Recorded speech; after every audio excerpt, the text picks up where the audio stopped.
তো দেখো আমরা যে এই এতগুলো সব কিছু নেব, নিয়ে আমাদের কাজটা কি মুক্ত একটা কাজ করতে হবে, সঠিক এবং নির্ভুল একটা কাজ করতে হবে। এই কাজটা করার জন্য আমাদের কি করতে হবে? আমাদের ড্রয়িং সম্পর্কে জানতে হবে।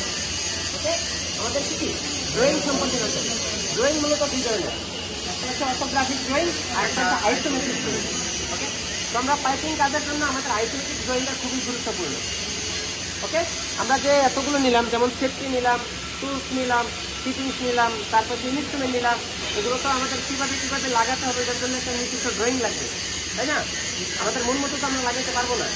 সেই জন্য যেন সূক্ষ্ম এবং সুন্দরভাবে তুমি কাজটা করতে পারো, এই জন্য আইসোমেট্রিক ড্রয়িং দিয়ে তোমাদের কাজটা করতে হবে।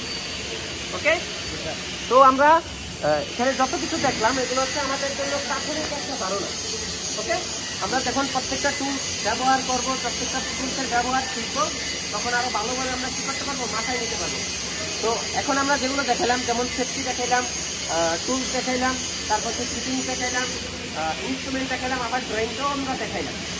যখন তুমি প্রত্যেকটা জিনিস সম্পর্কে খুব ভালো ধারণা তোমার থাকবে, তুমি একজন দক্ষ পাইপ এক্সিকিউটর হয়ে যাবে। ওটারে আবার অনেক সময় লং রেডিওতে বলা হয়। ওকে, ঠিক আছে। পরবর্তীতে যখন আমরা ড্রয়িং নিয়ে কাজ করবো, তখন লং রেডিও, স্ট্যান্ডার্ড রেডিও, তারপর হচ্ছে শর্ট রেডিও, সেগুলো নিয়ে আলোচনা করবো। তাহলে এরকম মূলত কয় ধরনের?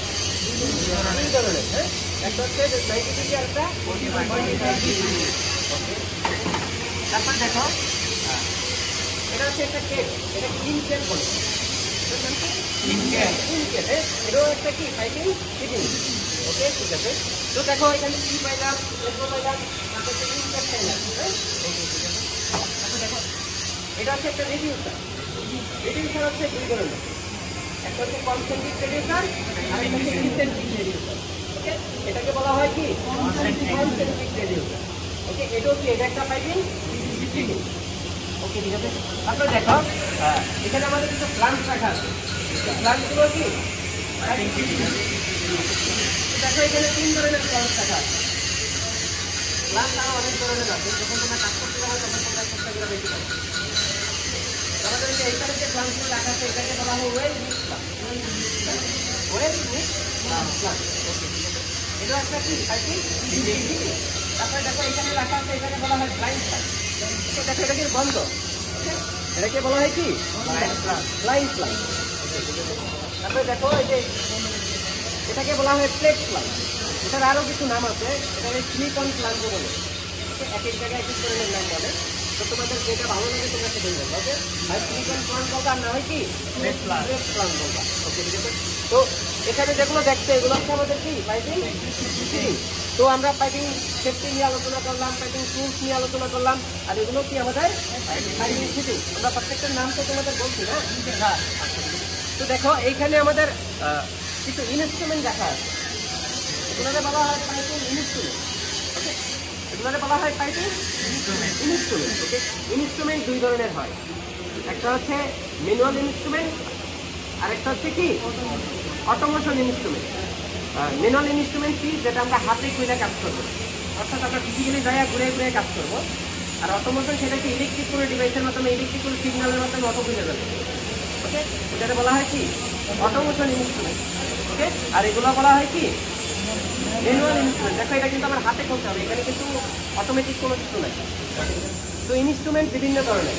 হ্যাঁ, ইনস্ট্রুমেন্ট ক্যাটাগরির মধ্যে আছে বাল্ব, pressure gauge, flowmeter, quality checker, তারপর হচ্ছে লেভেল ট্রান্সমিটার। এগুলো সব হচ্ছে পাইপিংয়ের একটা ইনস্ট্রুমেন্ট। এখানে দেখো আমাদের তিনটে ইনস্ট্রুমেন্ট রাখা আছে, এটাকে বলা হয় গেট বাল্ব। এটাকে বলা হয় কি গেট বাল্ব। দেখো এখানে আমাদের কাছে আরেকটা আছে, এটাকে বলা হয় বাটারফ্লাই বাল্ব। এটার নাম কি বাটারফ্লাই বাল্ব। ওকে, ঠিক আছে। দেখো এখানে আরেকটা ইনস্ট্রুমেন্ট আছে আমাদের কাছে, এটাকে বলা হয় strainer. Okay, strainer with foot bulb. অর্থাৎ এখানে চেক বাল্বের মতো একটা সিস্টেম আছে, এটা দিয়ে পানি ঢুকবে কিন্তু বের হবে না। ওকে, এটা কি স্ট্রেনার উইথ ফুট বাল্ব। এটা দুটো একসাথে, স্ট্রেনারের কাজও করবে এবং ফুট বাল্বের কাজও করবে। ওকে, তো এগুলো হচ্ছে আমাদের কি পাইপিং ইনস্ট্রুমেন্ট। ওকে, তো তোমরা এজ এ পাইপ ফিটার হিসেবে, পাইপ ফেব্রিকেটর হিসেবে তোমাদের যে জিনিসগুলো জানা খুবই গুরুত্বপূর্ণ, এগুলো খুব জানা প্রয়োজন, সেই জিনিসগুলো হচ্ছে এগুলো। হ্যাঁ, এক হচ্ছে সেফটি, দুই হচ্ছে টুল, তিন হচ্ছে পাইপিং ফিটিং, চার হচ্ছে কি ইনস্ট্রুমেন্ট। ওকে, এই জিনিসগুলো যখন তোমরা ডান্ডা বসবা এবং কি বুঝতে পারবা যে কোনটা কি, প্রত্যেকটার নাম বলতে পারবা, তখনই তুমি মোটামুটি কি একজন পাইপ ফিটার হিসেবে কি দক্ষ।